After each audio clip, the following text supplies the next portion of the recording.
Hola, bienvenidos. Mi nombre es Alejandro y los quiero invitar a un viaje muy especial, con gente extraordinaria.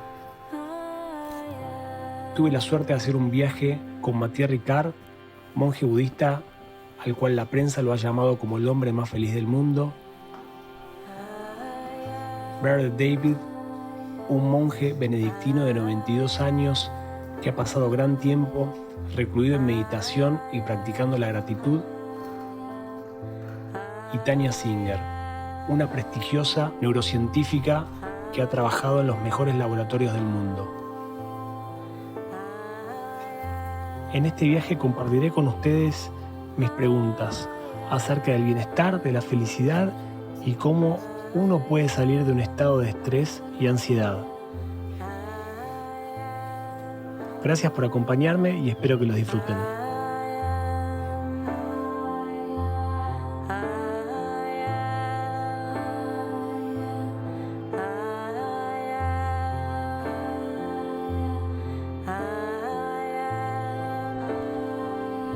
Tuvimos la suerte con mi familia de hospedar a Matías durante unos días en mi casa.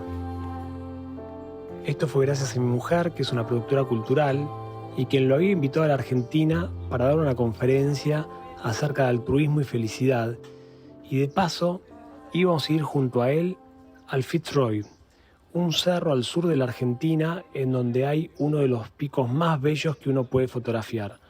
Matías es un fotógrafo profesional y estaba interesado en hacer ese viaje. When I was a teenager, I don't know why, but I saw some photos of Patagonia, and already when I was 12, I was a photographer.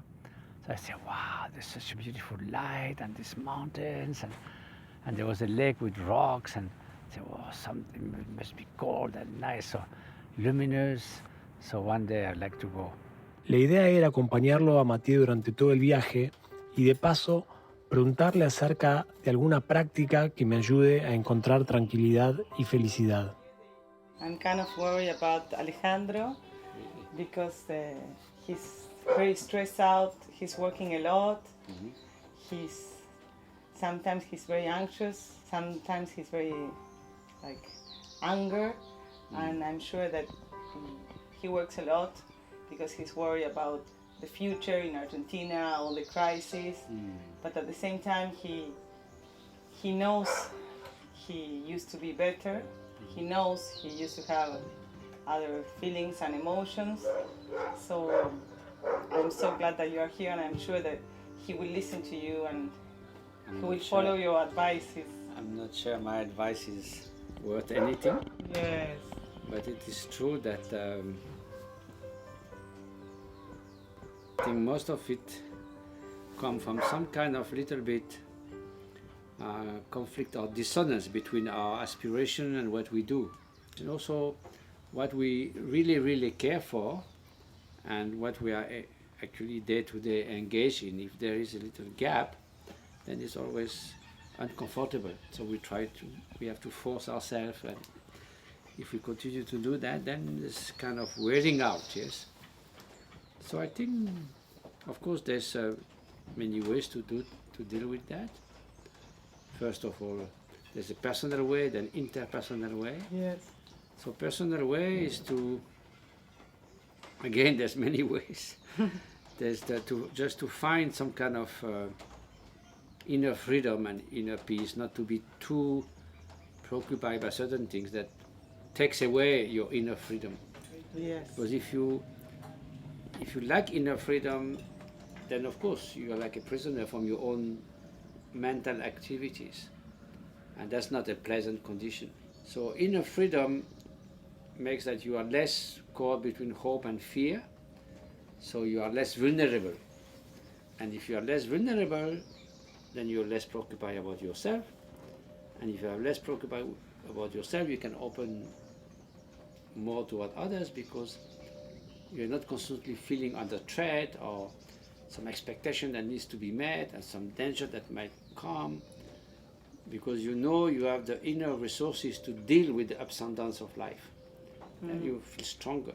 If you feel stronger, you are more open to others because you feel less insecure. So that's one way, and is to find this inner freedom and inner peace. The other way is to cultivate actively kindness, benevolence, compassion, loving kindness. Because then, if you turn more to others with this loving attitude, and also you're less preoccupied with your feelings, ups and downs, a little bit, how I feel today, how I feel this morning, how I feel this afternoon. Because there's too much self-centered. Todavía faltaba un largo camino para que él llegue al Fitzroy. Y también para mí, un largo camino para poder entender estas primeras enseñanzas.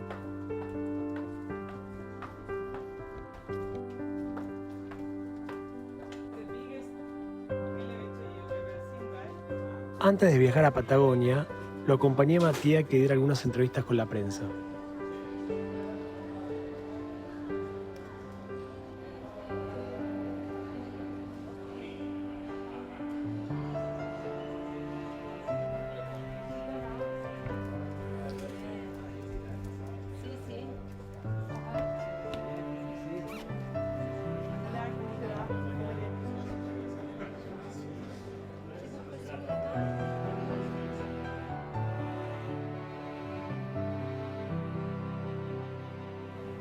Una expectativa para un nuevo acuerdo del FMI. Hay una toma de rehenes allá. You are the happiest man on earth. No, science never said that, because how can science know about 7 billion human beings? It's some nice journalist who said that. Well, but you are one of the happiest, or someone that Well, really you know, knows how to. what they measured actually was in neuroscience, when you generate some different mental state.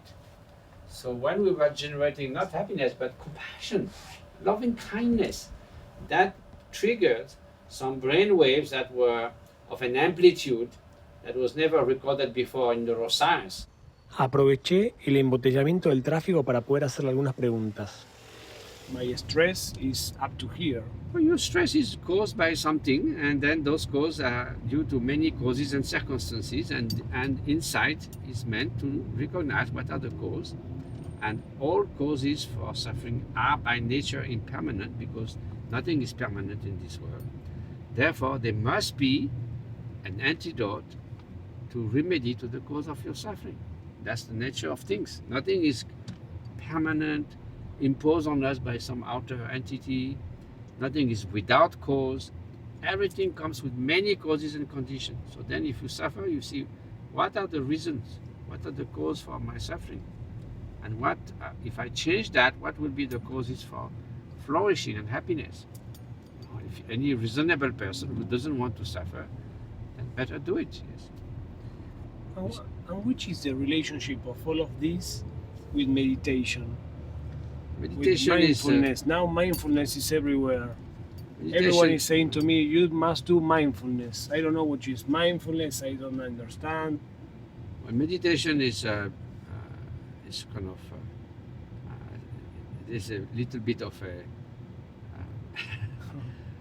kind of misunderstanding. Meditation really means to cultivate some basic human qualities like attention, loving kindness, inner peace, inner freedom, and to become more familiar with the way your mind works. That's actually the meaning of the words which in Asia, like in Buddhism, Hinduism and others, the words means to cultivate something and to become familiar with something, like a training. So familiar with my mind.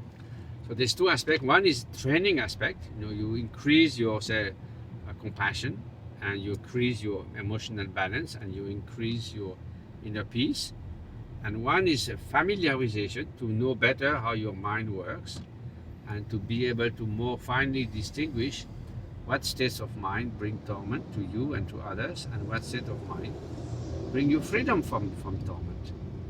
And again, since nobody wants to suffer, then just don't close your eye on the cause of suffering. My mind is like a monkey that is like doing like this all the time. Well, you can tame a monkey. So the point is not to take a stick and knock down the monkey, because that's Some pills we that's can not do. going to work. Give some Nothing pills to the You monkey. don't give sleeping pills to the monkey. You have to make friend with the monkey. Hello, monkey. and slowly calm down the monkey, make him do things that make sense. So it's education, and education also combined with training, and that's what meditation is about. So Alejandra invite you to this trip. In any part of the trip, can you help me to meditate or teach me to meditate? Well, I'm not a teacher, but I can share some experience which I heard from my own teachers, and why not? Can I send my monkey to your house a little while? Too many monkeys already there. But yes, well, no, monkeys are like every sentient beings. You know, they can change, and you know, they are also very nice monkey. You see photo in Japan, they're sitting peacefully in the hot bath with ice on their head. So you can be a very peaceful monkey as well.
Llegamos a la isla del descanso en Tigre, en donde Mathieu iba a dar una conferencia.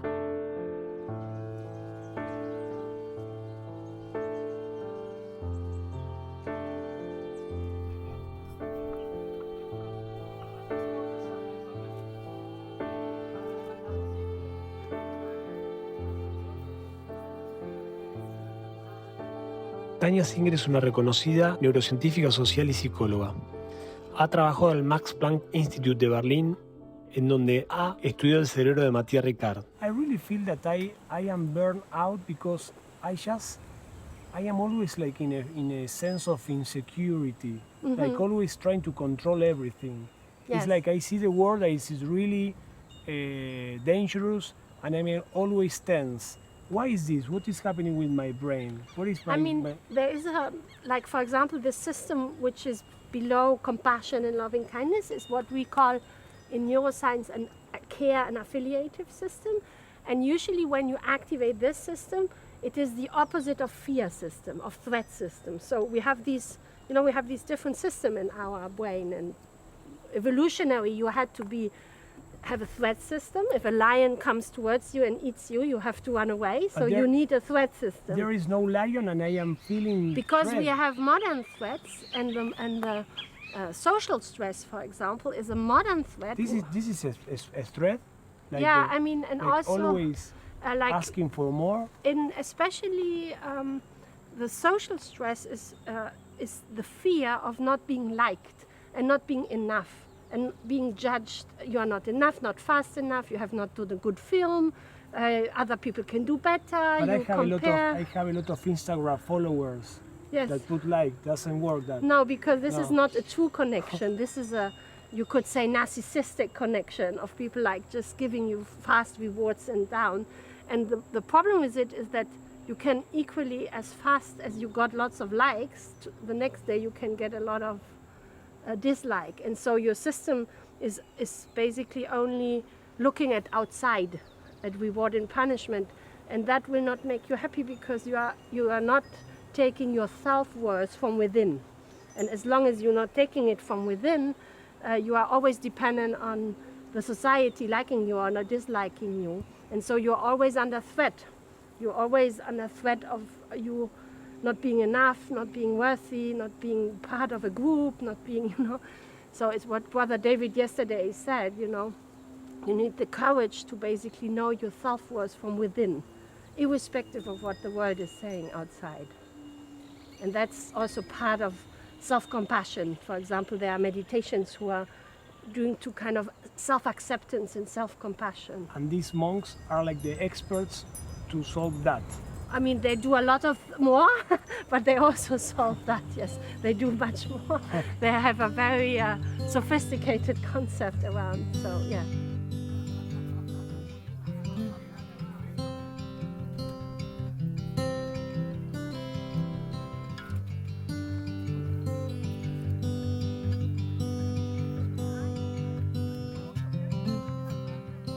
Luego de entrevistar a Tania, tuve la chance de entrevistar a Brother David, un monje de 93 años que ha pasado mucho tiempo meditando.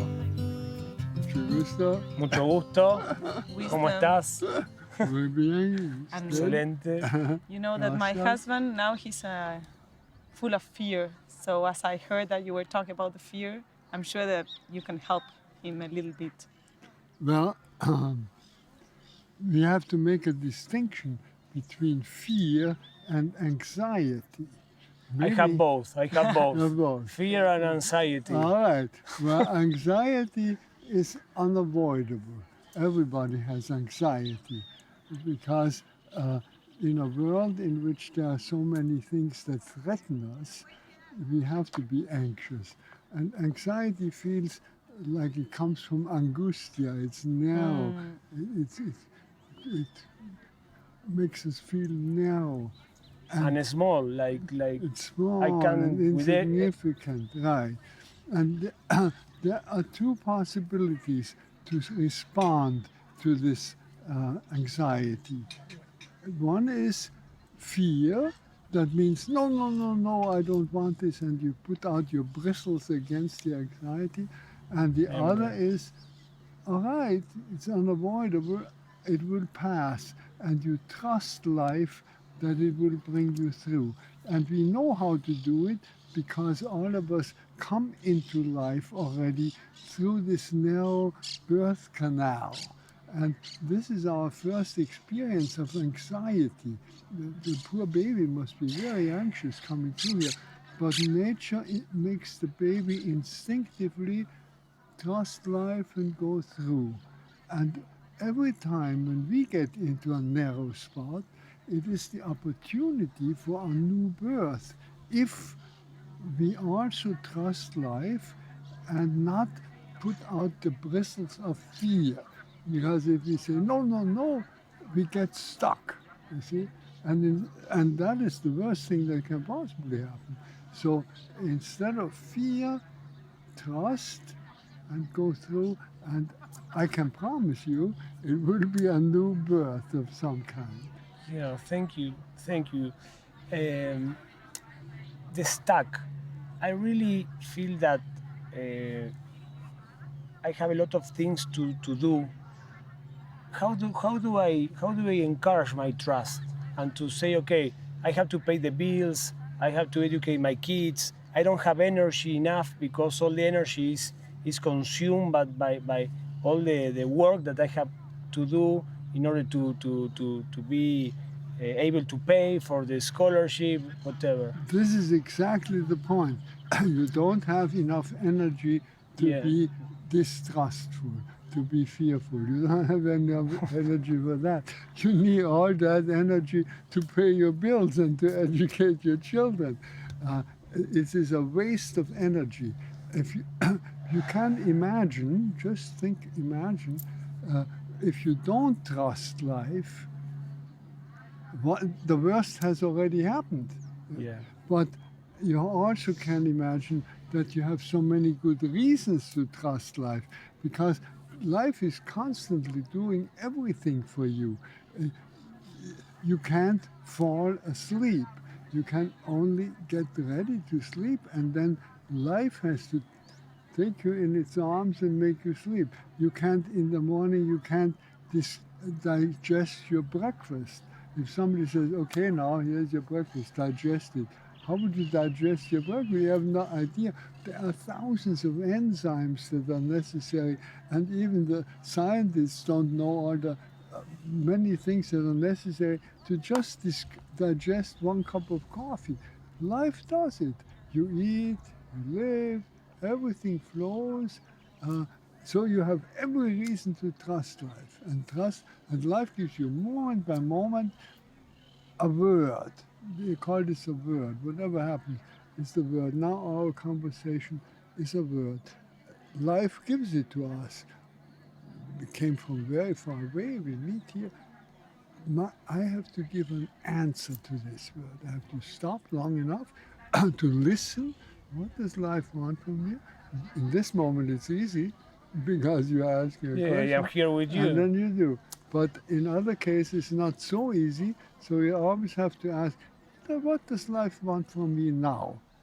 And then you respond. So to stop, to listen. Listen to what does life want, and then to respond, But whatever the response is. The energy is important, not to deplete my energy. I need energy for the change. Absolutely. And when you really listen, stop and listen, you find that life most of the time is also giving you energy. It's demanding something, but it's also giving you energy. And you learn then to notice, oh, how beautiful the sunshine. Yeah, I have troubles, but the sun is wonderful. And I can breathe. You see, other people can't breathe. You notice what a gift it is only when you have difficulty breathing. So all these things give you energy and joy in the midst of your problems. Life gives it to you. I am 39. How old are you? 92. 90. And my kids are 6 and 4. And really, sometimes it's like I feel like I am like seeing only like being like a machine. I feel like a machine. Like I'm always like with the telephone, with everything, and I don't know which is the purpose of life. To live. To live, but to live not like this. To live, but to really live. And life is exactly the opposite from being a machine. So the reason why you stop is that you stop this mechanical flow in order to get into the organic flow of life. And that has to be trained. This little stop, look, go has to be trained. But you can repeat it many, many times a day whenever you need it, very briefly. Just stop and jump out of this mechanical thing. I'm not a machine. What is it next? And then organically, surrounded by life, you respond. Thank you. She has introduced me to Mathieu Ricard. I don't know if you know him. Yes.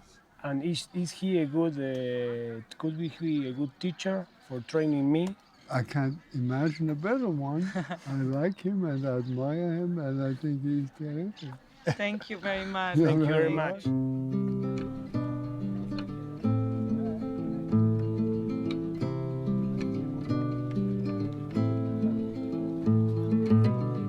I feel just like an open book, exposing myself in this neighborhood,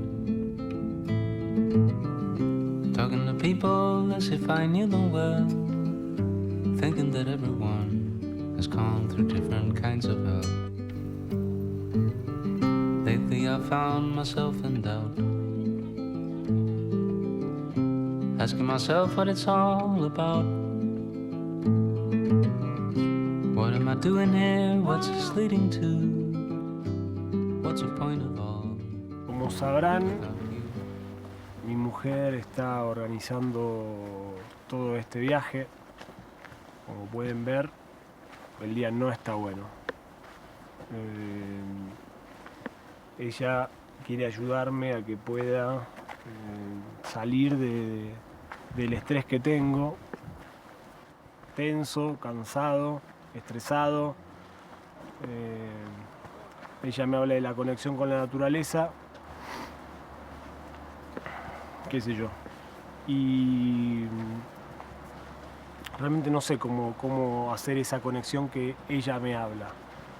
Me falta todavía hablar con Mathieu más, un poco la intención es esa, de tener a Mathieu como coach y bueno, poder cambiar este mindset que estoy teniendo hace mucho tiempo, que es de mucha exigencia y mucha presión y que no le encuentro cuál es la vuelta a este mundo que nos demanda tanto.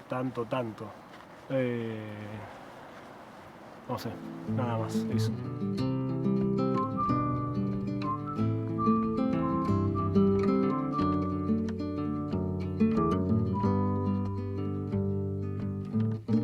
Every now and then in dreams, by the river neath our tree,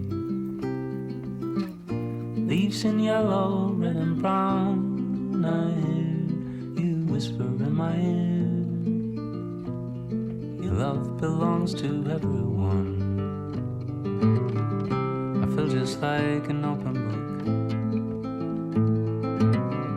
A couple of words was all it took. In front of a bright white canvas, staring vacantly now free.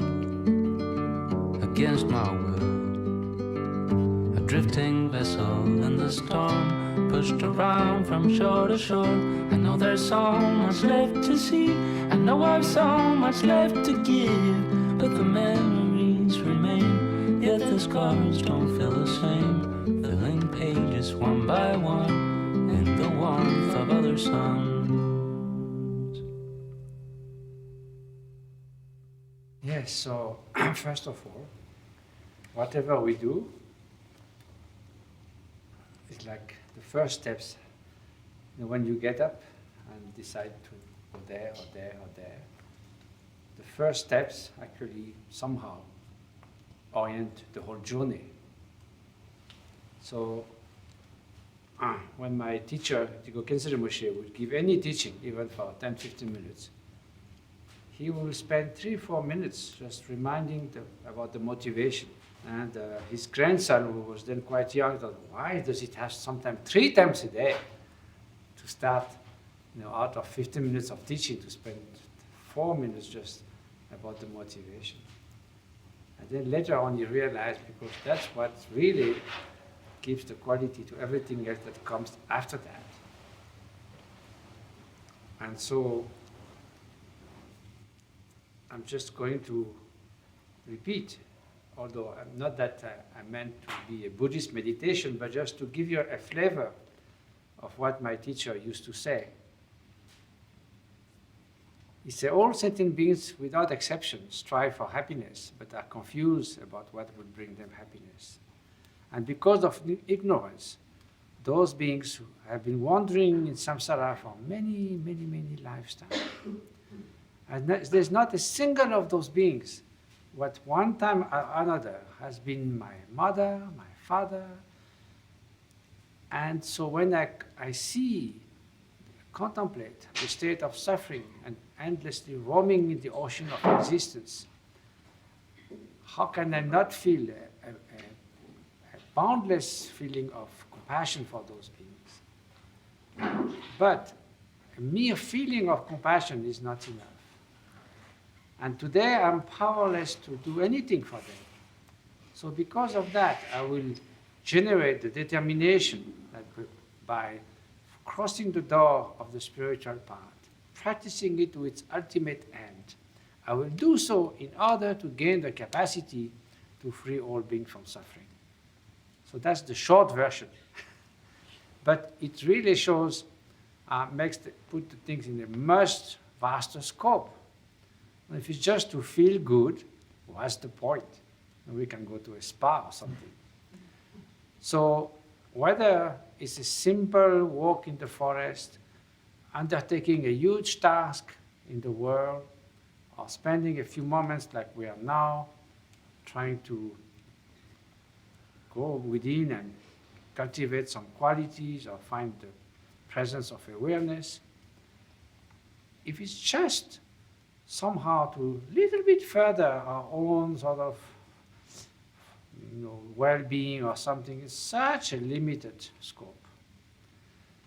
So that's why, even it may seem far beyond our present capacity, at least if we set that in the much vaster scope of progressing towards inner freedom and wisdom, so that we become able to free beings from suffering, then it becomes so much more an interesting journey.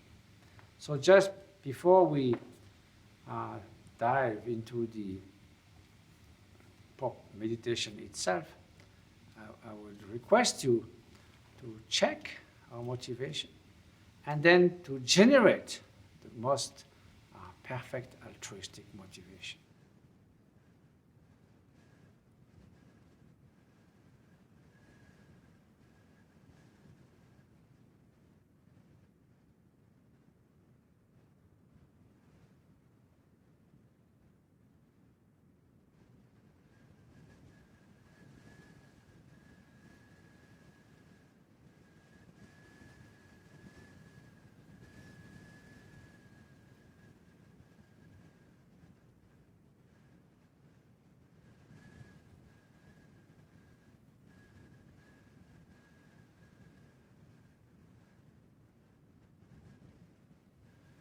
So once this is done, then suppose we want to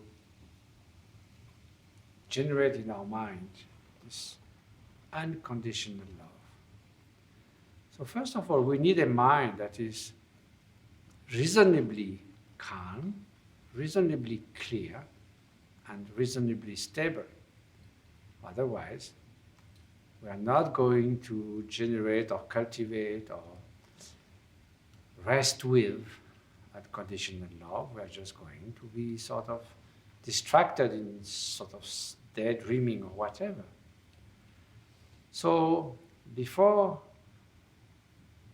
moving to the unconditional love meditation, let's try to let the mind be more restful, stable, and clear.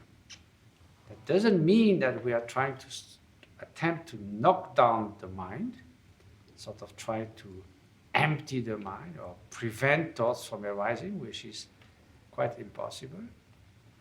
But rather, just as if we are looking for a key that fell in a pond, we let the water settle so that we can see through the water and pick up the key, not stir up the mud with a stick, hoping to find the key. So likewise, if we want to see to the transparent nature of the mind, we should not sort of stir it up with countless thoughts, fabrication, concepts, and so forth. And likewise, if we want to generate genuine, pure sort of compassion or loving, altruistic love, it should not be all the time sort of polluted by the noise of what one of my friends called the radio mental FM. So let's try to, by either watching something outside like the candle, or letting our gaze in space in front of us, or watching our breath, just for a few moments. Let the mind rest in its natural composure.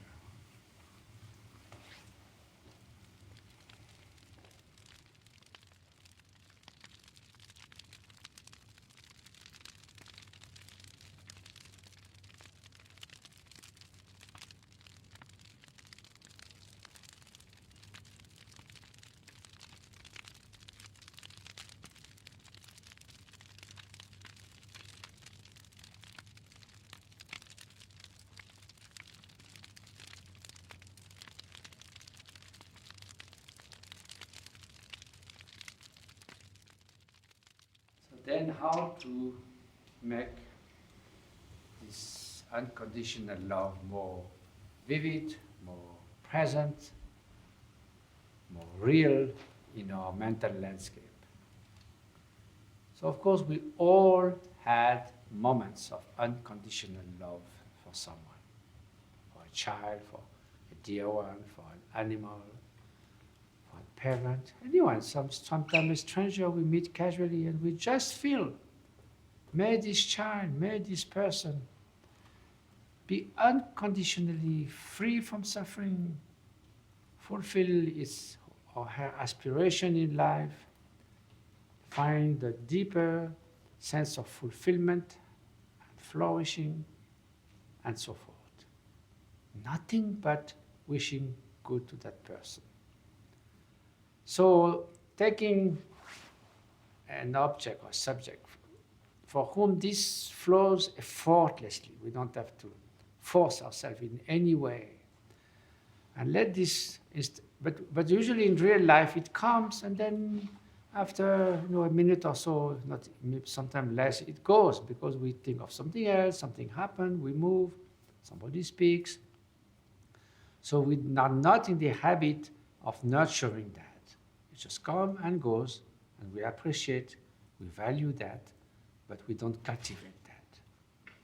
So here instead we are going to generate that in our mind, let it fill our mind completely. The whole space of our awareness is filled with this altruistic love. Just like a big empty space, and suddenly there is a sound that resounds, or a rainbow that fills up the space. And that is the altruistic love filling up the space, the field of our consciousness. And instead of letting it sort of vanish or be replaced by something else within 15 seconds, we try to nurture it. If it declines, we revive it. If we are distracted, come back to it. If it's not so clear, we make it sort of sparkling clear, vividly clear. So we sort of make sure that its quality, presence, intensity remains at its best.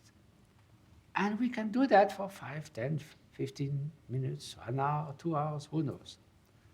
So that's what this contemplation, cultivation, familiarization, mind training, meditation, whatever name you give to that, is about in the case of altruistic love. So let's try to do that.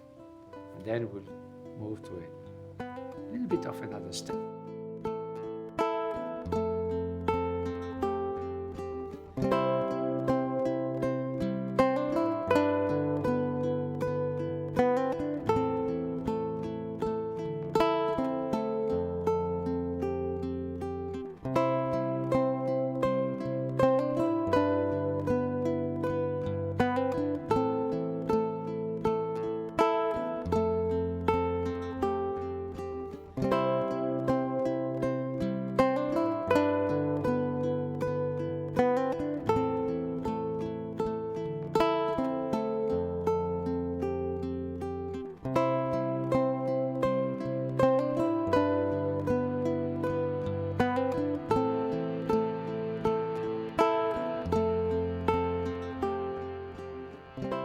Let's try to extend the circle which embraces other beings as well.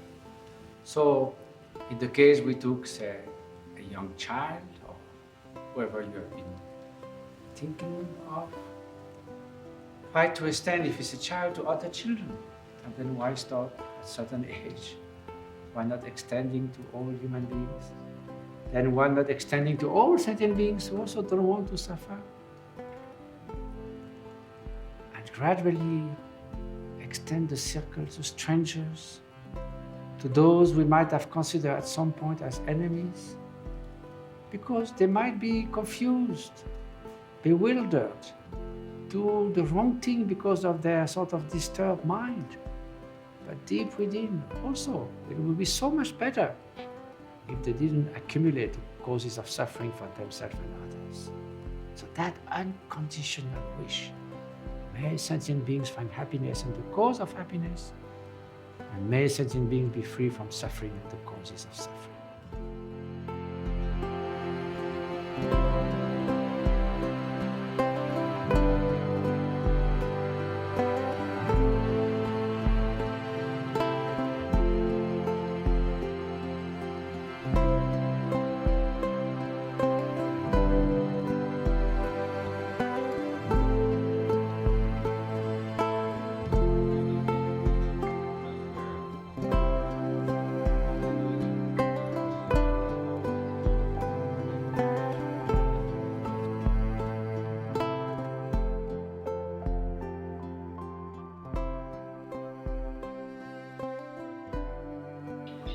la verdad increíble, increíble esta meditación. Yo creo que Mathieu y Brother David y todos lograron como que Ale hiciera un clic, se conectara, se emocionara y bueno, quizás es el principio, ¿no? Creo que desde que comenzó todo esto es la primera vez que lo veo a él soltando, dejándose abierto, ¿no? Se abrió, se conectó. No sé qué pasó, pero algo pasó.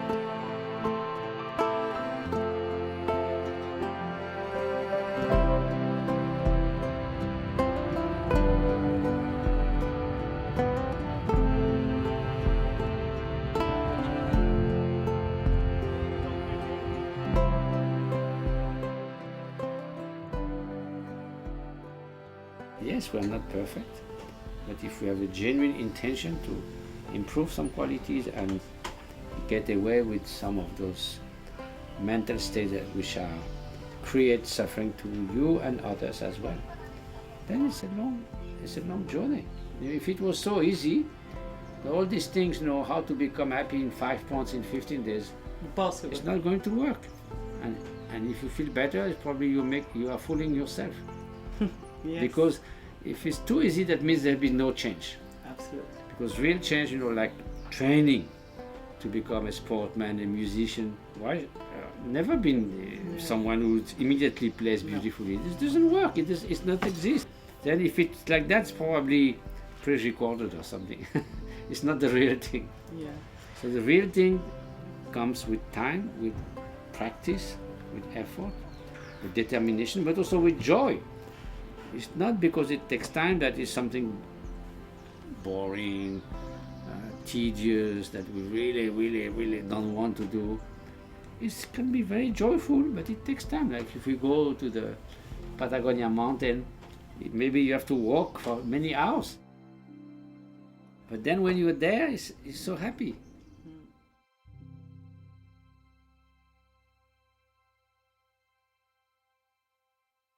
Incredibly beautiful and, vast, magnificent natural places.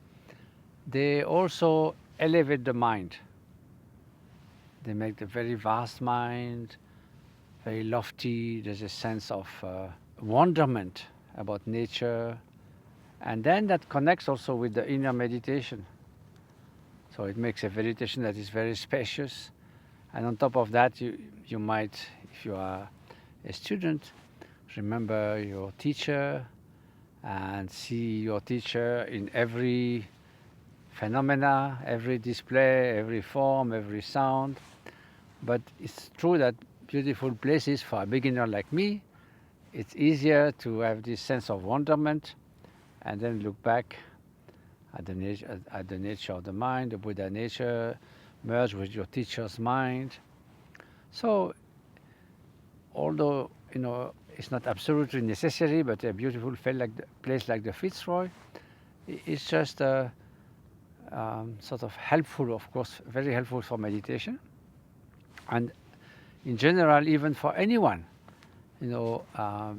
Beauty. We never get tired of beautiful natural place, and so if we feel again and again this sense of wonderment, of course, this is a very positive state of mind.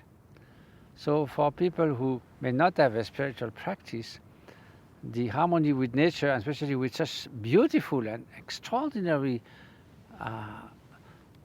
nature of this kind of dimension, it brings a state of mind that is very constructive for anyone. So I think that's why we are attuned to nature, and especially to nature that's incredibly beautiful.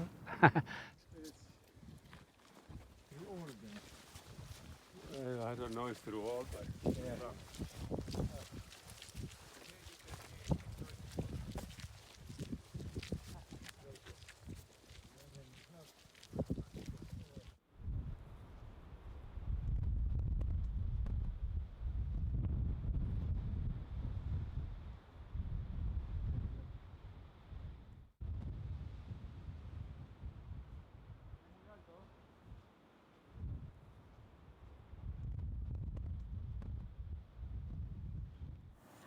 So Mathieu, what is the question everyone should ask themselves? Well, first of all, before asking themselves a question, they should realize how incredibly precious human life is, because it's not so long and it has an incredible potential. So the question they should then, having realized that, taken the measure of that, they should ask themselves, then how should I use my life in the best possible way? How should I extract the quintessence of life in the best possible way? And then that would lead us to the question, then what are the type of thoughts, words, and occupation that will give meaning to human life, and what other ambition, preoccupations, aspiration are just going to make me waste my time. Even outside Buddhism, of course, Seneca, the philosopher, said it's not that we don't have much time, it's that we waste a lot of time. So every moment is so precious. So now, then how to best use one's time? They should ask that question again. So then it seems that if they decide to look for power, for glory, for wealth, for ordinary pleasure, there might be sort of some excitement in pursuing that, but the likelihood is that after 10, 20, 30 years, they'll feel quite disappointed and disenchanted with this kind of undertaking, and maybe feel that it was a little bit not the best way to use one's time. So then, from the Buddhist perspective, the best way to use one's time is to reflect about the cause of suffering. And cause of suffering is rooted in delusion, in grasping to the self and the distinction between self and others, attraction, repulsion. Then this gives rise to anger, hatred, pride, jealousy, craving, that brings suffering. And it is based on misunderstanding of the law of cause and effect. Because people, at the same time, they want to keep their hand in the fire and not to be burned, so it doesn't work. So then the next question is, so then what will bring a fulfilled life if that is not power, money, fame, reputation, all that? And then they will see, well, the most satisfactory moments are moments which are full of love for other sentient beings, moments of inner freedom, where you enjoy the beauty of every moment that passes by, and you are fully content in that pure freshness of the present moment. There's nothing else you could wish.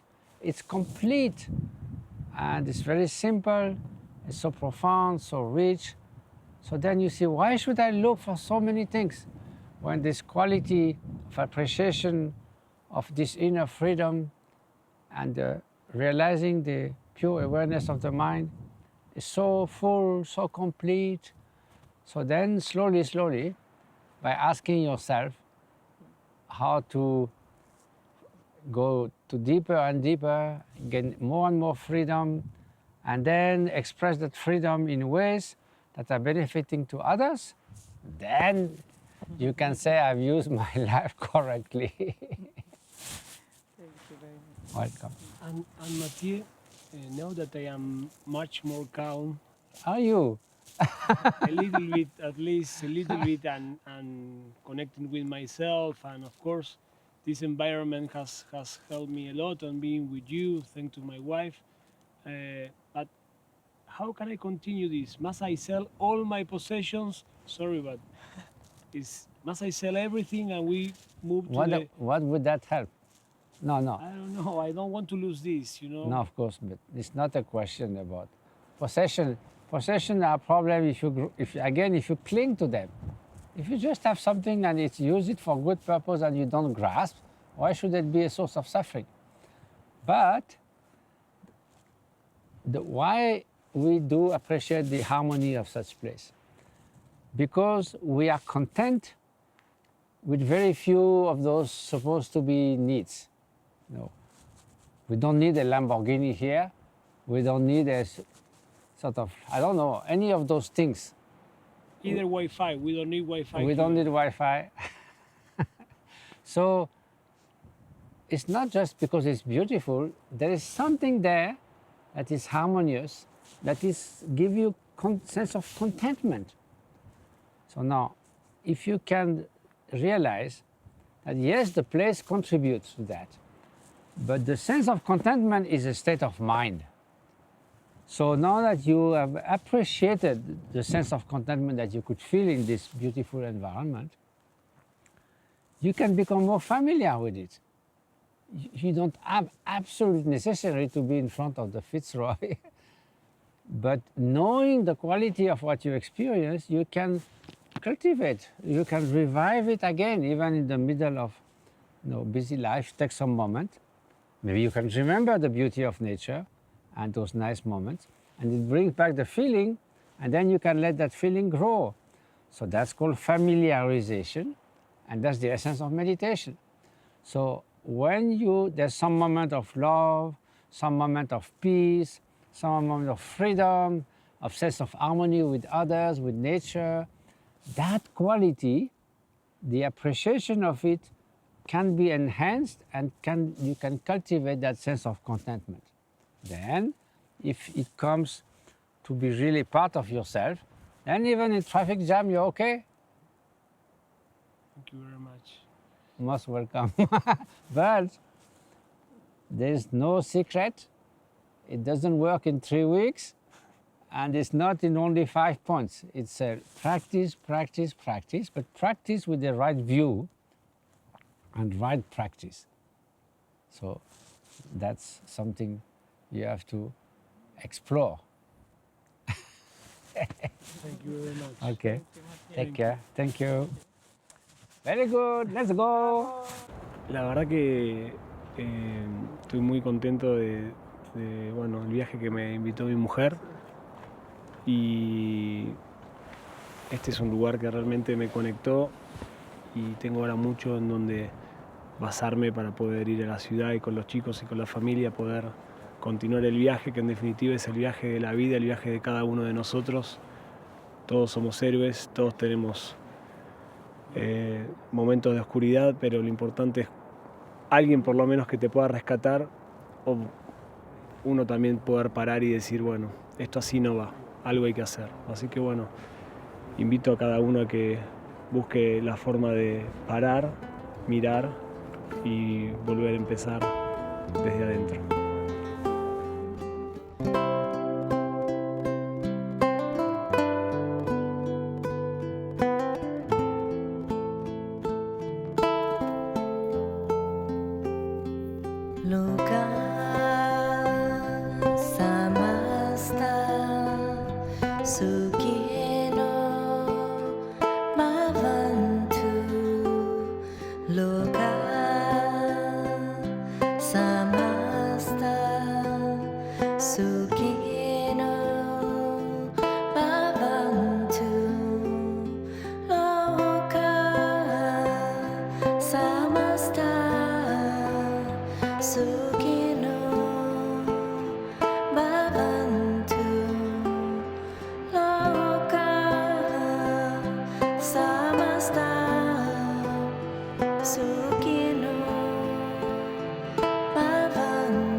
Sukino Bhavantu Loka